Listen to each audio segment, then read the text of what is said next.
Usiku mzito ulitanda juu ya kijiji cha Mtoni. Mbingu zilijawa na mawingu meusi yaliyobeba mvua nzito. Radi ilipiga kwa mbali, ikifuatiwa na mwanga hafifu wa umeme wa anga. Katikati ya makaburi ya kale, yaliyosahaulika na wengi, kilisikika kilio cha mtoto mchanga. Sauti yake ilikuwa dhaifu, ya huzuni na ya kuumiza moyo. Mtoto huyo alikuwa amefungwa kwa kitenge kilichochakaa, akitetemeka kwa baridi, akiwa peke yake katika dunia yenye giza. Hakukuwa na mtu aliyeonekana ila nyuma ya moja ya makaburi, kivuli cha mwanamke kilitoweka kimya kimya. Huyo mtoto hakuwa wa kawaida, na makaburini kulikuwa na roho zilizomlinda.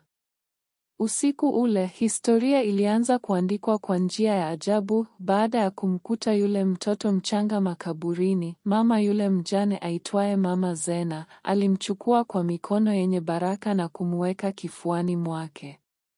Alilia kimya kimya, machozi yakichanganyika na mvua iliyokuwa ikiendelea kudondoka. Aliamua kumpa jina la Baraka kwa sababu aliamini kuwa mtoto huyo hakukuja kwa bahati mbaya, bali aliletwa kwa kusudi. Licha ya kuwa maskini, Mama Zena alimlea Baraka kwa upendo mkubwa. Waliishi kwenye kibanda cha mabanzi pembezoni mwa kijiji, wakikosa chakula mara kwa mara, lakini moyo wa mama huyo haukutetereka.